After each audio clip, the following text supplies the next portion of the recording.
Hello world, hello everybody.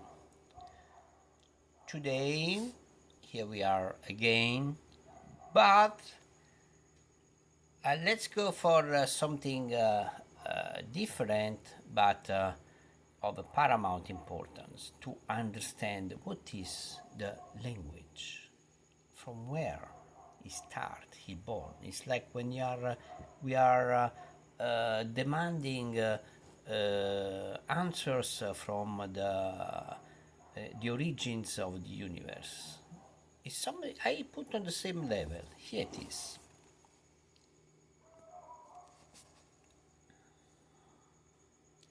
This precious book that I am keeping in my heart is a gift from one special student of mine on italki last year. He's a professor in University of South California. He's an amazing guy. He's fantastic. He got the typical humble attitude of the super brains. He's so intelligent, so professional, but at the same time he's so friendly, he's so open. And he sent me this from America when I was in Italy. I will keep jealously this one. This is a bestseller. The Language Instinct. How the Mind Creates Language, S.Pinker, author of The Stuff of Thought.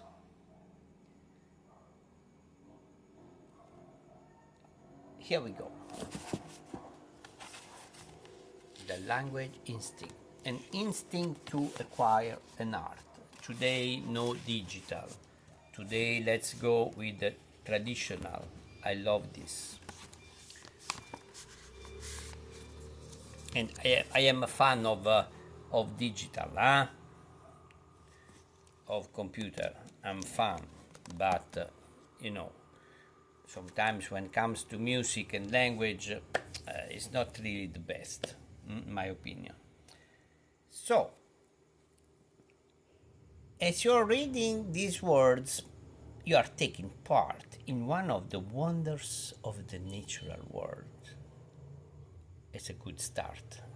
For you and I belong to a species with a remarkable ability. We can shape heavens in each other's brains with exquisite precision. I'm not referring to telepathy or mind control or the other obsessions of fringe science. Even in depictions of believers that are blunt instruments compared to an ability that is uncontroversially present in every one of us. That ability is language, simply the language. Simply by making noises with our mouth, we can reliably cause precise new combinations of ideas to arise in each other's minds. The ability comes so naturally what we are apt to forget what a miracle it is. So, let me remind you with some simple demonstrations.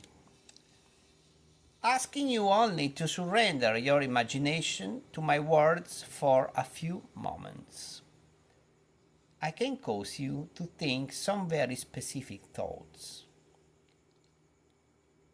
When a male octopus spots a female, his normally grayish body suddenly becomes striped.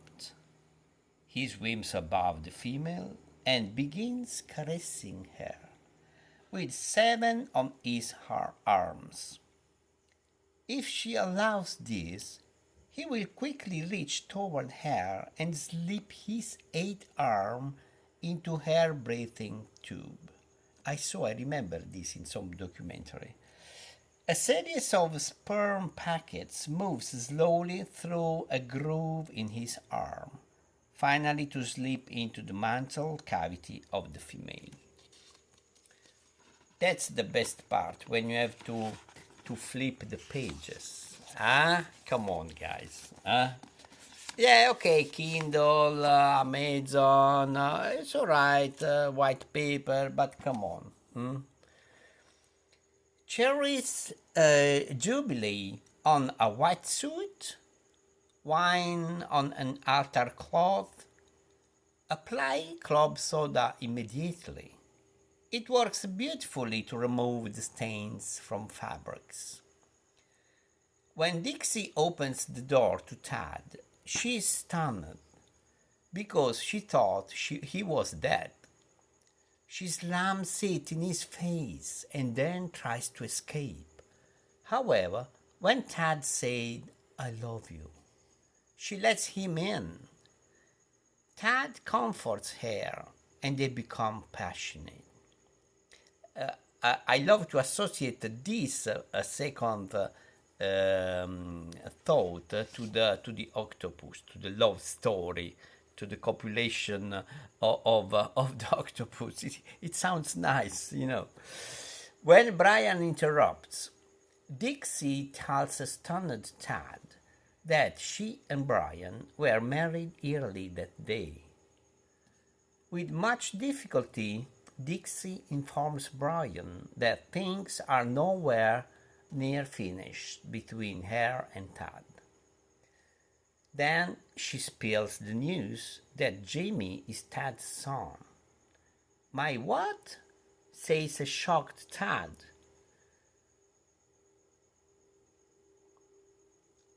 Back to the description.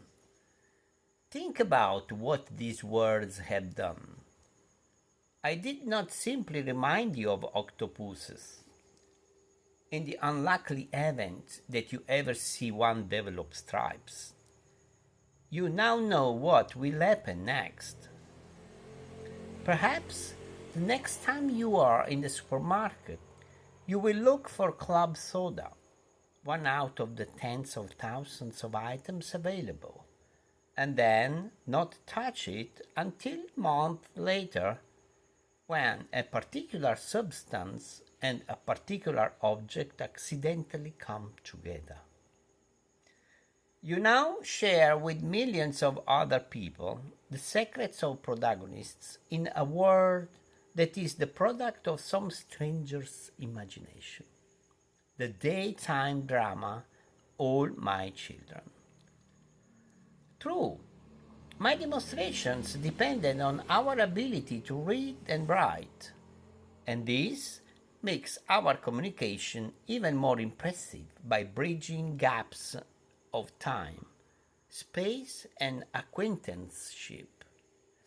Now we go in, we go in the, we start entering in the realm of the deep meaning of the language, the origin of the language. But writing is clearly an optional accessory. The real engine of verbal communication is the spoken language we acquire as children. I love this. In any natural history of the human species, language would stand out as the preeminent trait. To be sure, a solitary human is an impressive problem solver and engineer.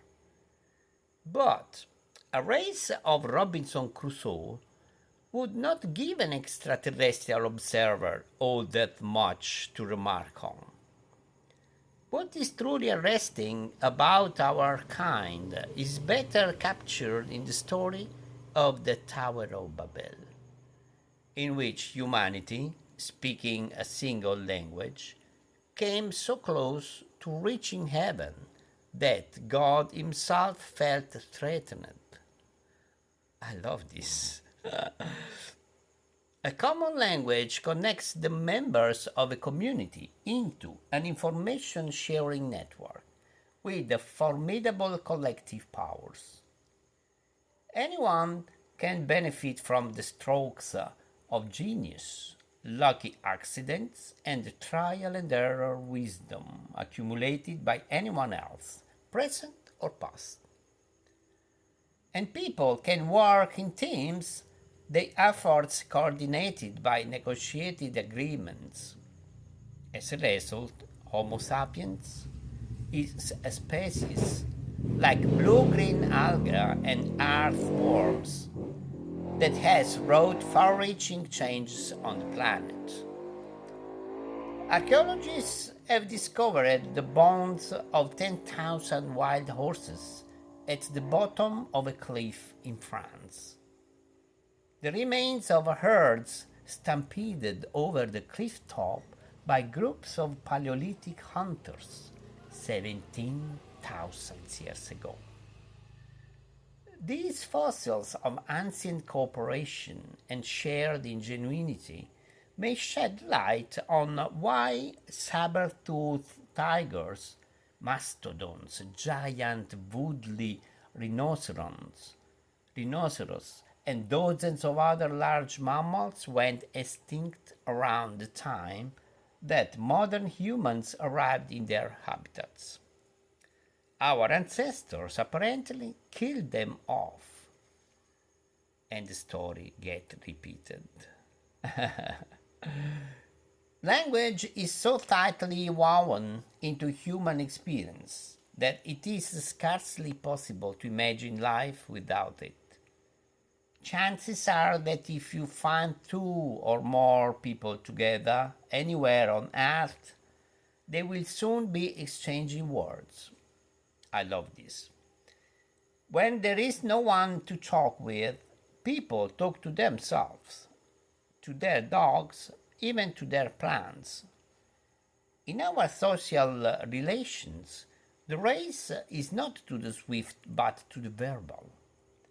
The spellbinding orator, the silver-tongued seducer.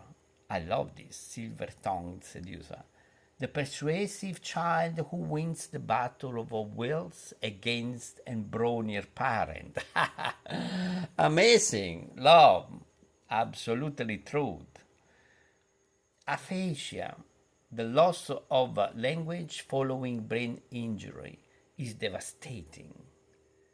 And in several cases, family members may feel that the whole person is lost forever. I totally agree with this. We can't deny, the sense of frustration and nullness and nullity in case of something happens like this in a member of our family. This book is about human language. Unlike most books with language in the title, it will not chide you about proper usage, trace the origins of idioms and slang, or divert you with palindromes, anagrams, eponyms, or those precious names for groups of animals like exaltation of larks. For I will be writing not about the English language or any other language, but about something much more basic, the instinct to learn, speak and understand language. For the first time in history, there is something to write about it. Some 35 years ago, a new science was born, now called cognitive science.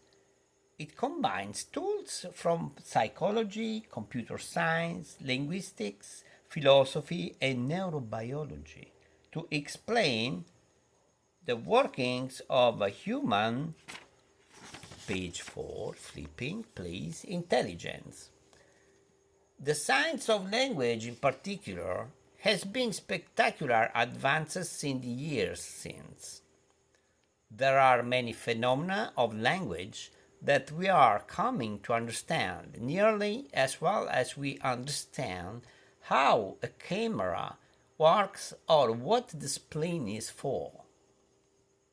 I hope to communicate these exciting discoveries, some of them as elegant as anything in modern science, but I have another agenda as well.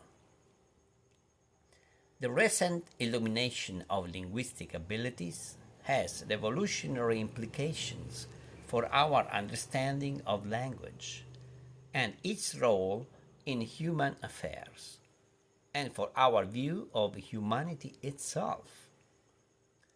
Most educated people already have opinions about language.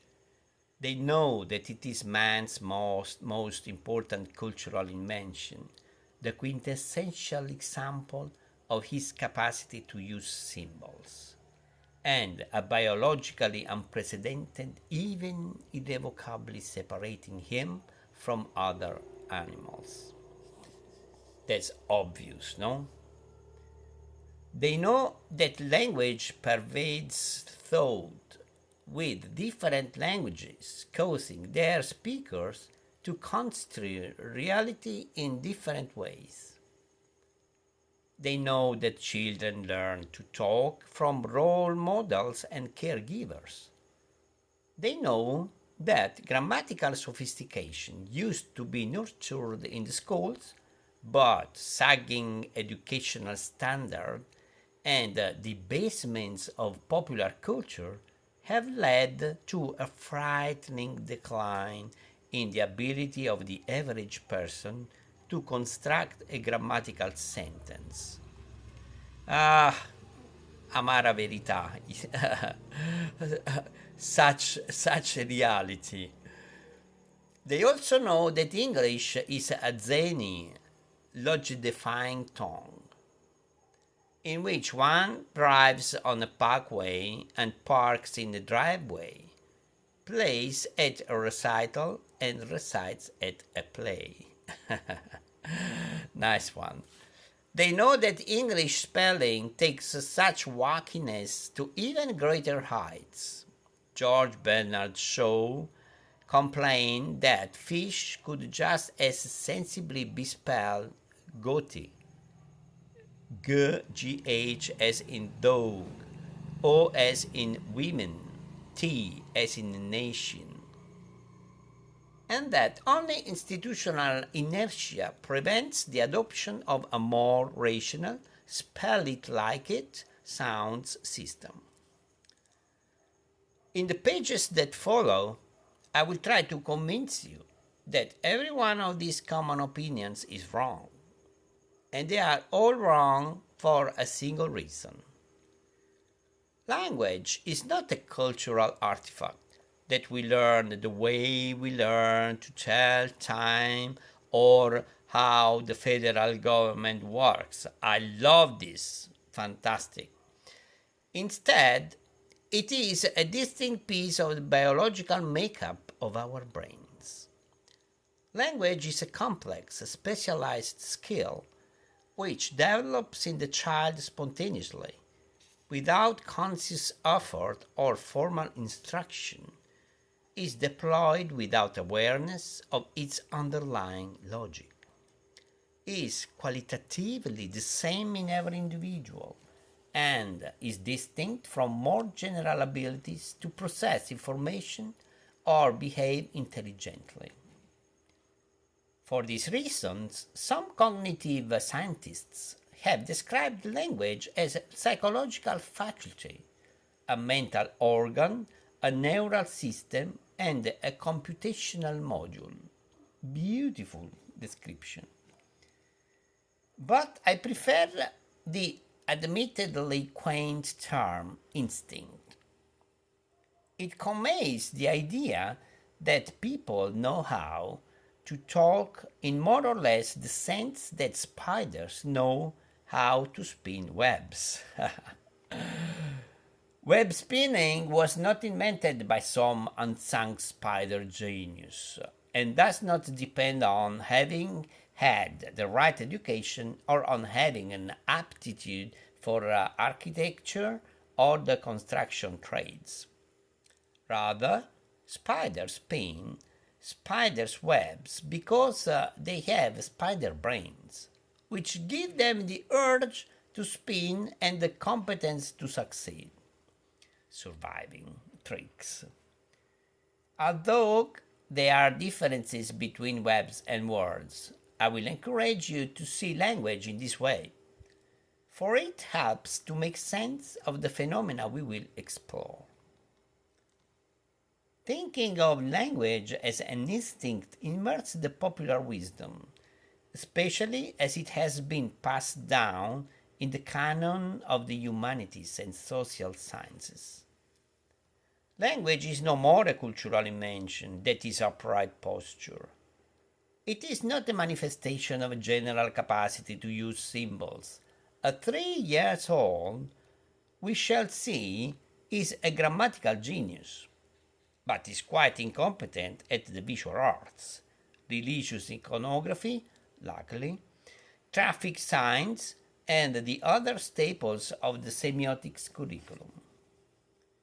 Though language is a magnificent ability unique to Homo sapiens among living species, it does not call for sequestering the study of humans from the domain of biology, for a magnificent ability unique to a particular living species is far from unique in the animal kingdom. Some kinds of bats home in on flying insects using Doppler sonar.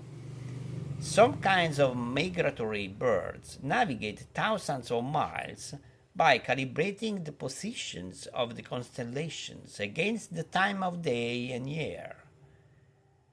In nature's talent show, we are simply a species of primate with our own acts, a knack for communicating information about who did what to whom by modulating the sounds we make when we exhale. Once you begin to look at language not as the ineffable essence of human uniqueness, but as a biological adaptation to communicate information, it is no longer as attempting to see language as an insidious shaper of thought. And we shall see it is not. Beautiful this. Moreover, seeing language, page 6, the beautiful manual flipping of a book. Language is one of nature's engineering marvels, an organ with that perfection of structure and co-adaptation which justly excites our admiration, in Darwin's words, gives us a new respect for your ordinary Joe and the much maligned English language, or any language.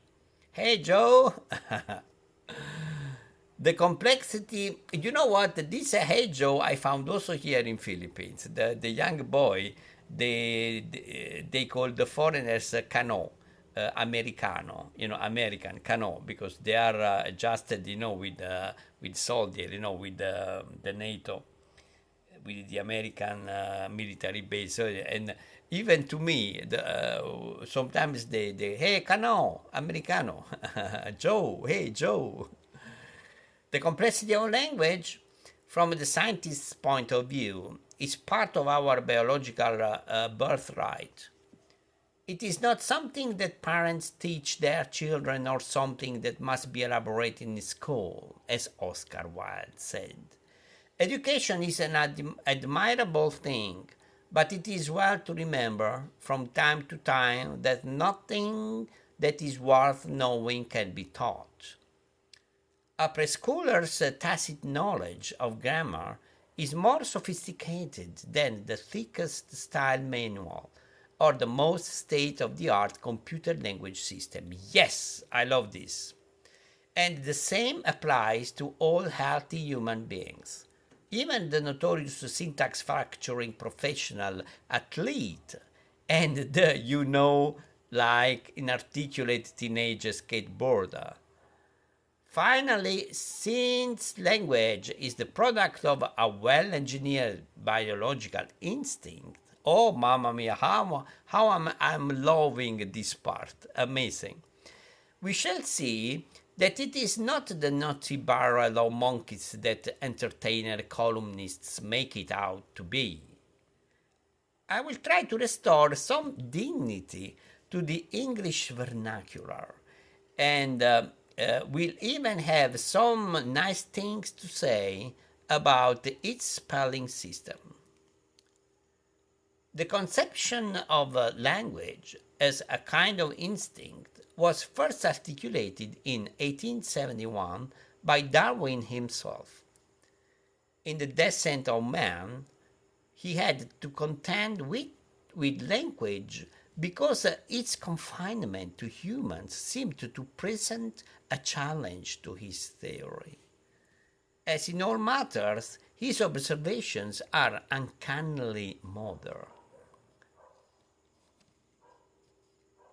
As one of the founders of the noble science of philology observes, language is an art, like brewing or baking, but writing would have been a better simile.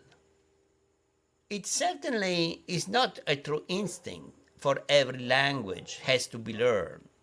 It differs, however, widely from all ordinary arts, for man has an instinctive tendency to speak, as we see in the babble of our young children, while no child has an instinctive tendency to brew, bake, or write.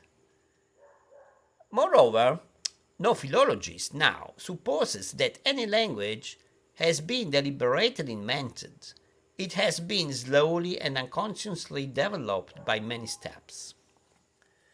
Darwin concluded that language ability is an instinctive tendency to acquire an art, a design that is not peculiar to humans but seen in other species such as long-learning birds. A language instinct may seem jarring to those who think of language as the zenith of the human intellect, and who think of instincts as brute impulses that compel furry or feathered zombies to build a dam or up and fly south. But one of Darwin's followers, William James, noted that an instinct possessor need not act as a fatal automaton. He argued that we have all the instincts that animals do, and many more besides. Our flexible intelligence comes from the interplay of many instincts competing. Indeed, the instinctive nature of human thought is just what makes it so hard for us to see that it is an instinct. It takes a mind debauched by learning to carry the process of making the natural seem strange, so far as to ask for the why of any instinctive human act. To the metaphysician alone can such questions occur as, why do we smile when pleased and not scowl? Why are we unable to talk to a crowd as we talk to a single friend? Beautiful, this one. Why does a particular maiden turn our wits so upside down? The common man can only say, of course we smile. Of course our heart palpitates at the sight of the crowd. Of course we love the maiden, that beautiful soul clad in that perfect form, so palpably and flagrantly made for all eternity to be loved. And so, probably, does each animal feel about the particular things it tends to do in presence of particular objects. To the lion, it is the lioness which is made to be loved. To the bear, the she-bear. To the broody hen, the notion would probably seem monstrous that there should be a creature in the world to whom a nestful of eggs was not the utterly fascinating and precious and never to be too much sat upon object which is to her. I love this, I super love this. Thus, we may be sure that, however mysterious some animals' instincts may appear to us, our instincts will appear no less mysterious to them. And we may conclude that to the animal which obeys it, every impulse and every step of every instinct shines with its own sufficient light, and seems at the moment the only eternally right and proper thing to do. What voluptuous thrill may not shake a fly when she at last discovers the one particular leaf, or carrion, or bit of dung that out of all the world can stimulate her ovipositor to its discharge? Does not the discharge then seem to her the only fitting thing? And need she care or know anything about the future maggot and its food? I can think of no better statement of my main goal. The workings of language are as far from our awareness as the rationale for egg laying is from the flies. Our thoughts come out of our mouth so effortlessly that they often embarrass us, having eluded our mental sensors. When we are comprehending sentences, the stream of words is transparent. We see through the meaning so automatically that we can forget that a movie scene, a foreign language, and subtitle. Beautiful, this one. We think children pick up their mother tongue by imitating their mothers. But when a child says, "Don't giggle me," or "We holded the baby rabbits," it cannot be an act of imitation. I want to debauch your mind with learning, to make these natural gifts seem strange, to get you to ask the why and how of these seemingly homely abilities. That's interesting, this one. So actual also for me in my past years, in my whole life. Watch an immigrant struggling with a second language, or a stroke patient with the first one, or deconstruct a snatch of baby talk, or try to program a computer to understand English, and ordinary speech begins to look different. The effortlessness, the transparency, the automaticity are illusions, masking a system of great richness and beauty. In this, I can't do that. I can't do other than agree with this. Really, that is a great statement.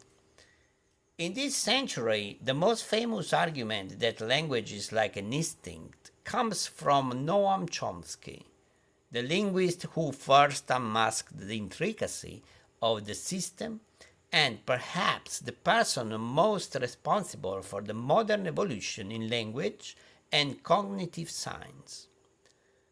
In the 1950s, the social sciences were dominated by behaviorism, the school of thought popularized by John Watson and Skinner. Mental terms like know and think were branded as unscientific. Mind and innate were dirty words. Wow. Try to guess. Behavior was explained by a few laws of stimulus-response learning that could be studied with rats pressing bars and dogs salivating to tones. Not really beautiful, this one. But Chomsky called attention to two fundamental facts about language. First, virtually every sentence that a person utters or understands is a brand new combination of words, appearing for the first time in the history of the universe. Therefore, a language cannot be a repertoire of responses. The brain must contain a recipe or program that can build an unlimited set of sentences out of a finite list of words.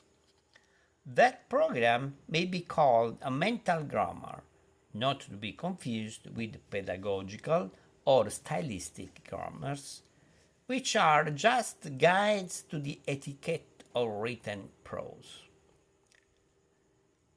The second fundamental fact is that children develop these complex grammars rapidly and without formal instruction, and grow up to give consistent interpretations to novel sentence constructions that they have never before encountered. Therefore, he argued, children must innately be equipped with a plan common to the grammars of all languages, a universal grammar that tells them how to distill the syntactic patterns out of the speech of their parents. Chomsky put it as follows. It is a curious fact about the intellectual history of the past few centuries that physical and mental development have been approached in quite different ways. No one would take seriously the proposal that the human organism learns through experience to have arms rather than wings, or that the basic structure of particular organs results from accidental experience. Rather, it is taken for granted that the physical structure of the organism is genetically determined, through, of course, variation along such dimensions as size, rate of development, and so forth will depend in part on external factors. The development of personality, behavior patterns, and cognitive structures in higher organisms has often been approached in a very different way. It is generally assumed that in these domains, social environment is the dominant factor. The structures of mind that develop over time are taken to be arbitrary and accidental. There is no human nature apart from what develops as a specific historical product. But human cognitive systems, when seriously investigated, prove to be no less marvelous and intricate than the physical structures that develop in the life of the organism. Why, then, should we not study the acquisition of a cognitive structure, such as language, more or less as we study some complex bodily organ? At first glance, the proposal may seem absurd, if only because of the great variety of human languages. But a closer consideration dispels these doubts. Even knowing very little of substance about linguistic universals, we can be quite sure that the possible variety of language is sharply limited. The language each person acquires is a rich and complex construction, hopelessly undetermined by the fragmentary evidence available to the child. Nevertheless, individuals in a speech community have developed essentially the same language.